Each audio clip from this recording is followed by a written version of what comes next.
Who is it that knows there is no ego?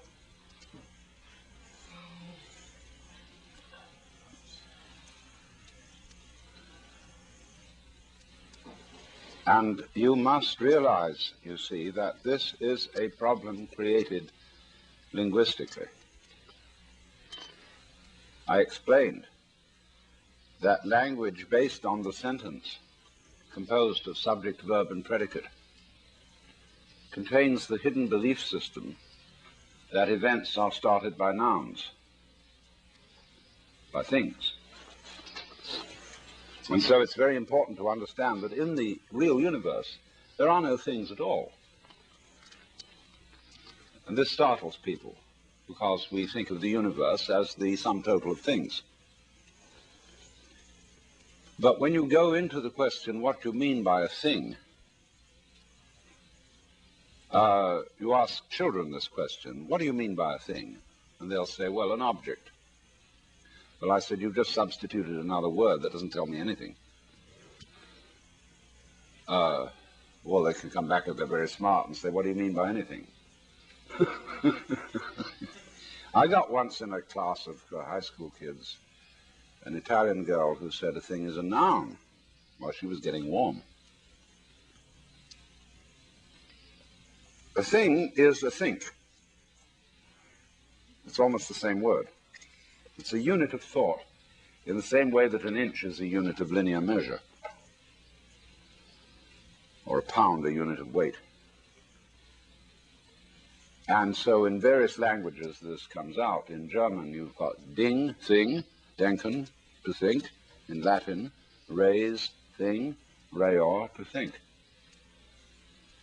So when we reify, that means to thingify. And A.N. Whitehead used to talk about the fallacy of misplaced concretion. Thingifying what isn't there. But it's easy to understand this, although it's a little bit of a shock to our common sense. For purposes of description, we must break the world down into some sort of units. This is the basis of calculus. How do you measure a curve? Well, you treat it as a set of points. And in this way, measure it. Although it isn't a set of points. There is no such thing as a point. Euclid defined a point as that which has position but no magnitude. I think it's right, isn't it, that in modern mathematics one doesn't define a point at all. You just assume it's an axiom. Yeah. So when you ask how many things is a person, an individual organism, well, it depends on what point of view you're going to take in describing it. In the normal way, we describe one body as a body, and that is a thing. Physiology describes it as many organs. Physics describes it as many molecules or atoms or electrons, mesons, protons, what have you. And sociology will look upon you as only a part thing, because the sociologist likes to have his unit, a group, a society. And so it goes. It depends. Let's take rabbits. The way you describe a rabbit will depend on whether you are a hunter or a furrier. It's the way you look at it and the way you describe it, so that the way of describing always varies according to the use you want to make, so that the world is not unlike a Rorschach blot. And in psychological testing, we get people to describe Rorschach blots and say what they see in them. Now, you can perfectly well imagine that we in this room could have an enormous Rorschach blot on the wall, and we would all discuss it and arrive at a consensus about what it was. And we would manage, in other words, to coagulate our different points of view. And if there were a very dominant person present, he or she would tend to force the particular view upon everybody else and say, no, obviously it isn't what you say it is. Look, it's perfectly clear that it's that. So we are living in a Rorschach blot. Only urban people have difficulty in realizing this, because urban people live in a straightened out world, and we call them straights or squares. Because they think in very simplistic terms. See, Euclid had a very simple mind, and therefore he discussed a geometry which wasn't a measure of the earth at all. The word geometry is from the Greek geos, the world, the earth, gis, and metra, which means to measure. Now, the Greek word for measure, from which we get metric, meter, comes from the Sanskrit root, M-A-T-R, which also means to measure, and derived from that is the Sanskrit word maya, which means illusion, as well as imagination. So figuring it out is the measuring of the world, the metering. And meter also is the Greek word for mother, and is, of course, the root of the word matter, material.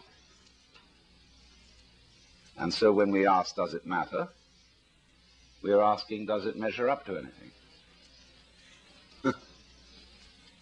Well, we come to the conclusion that there is no matter. There's form.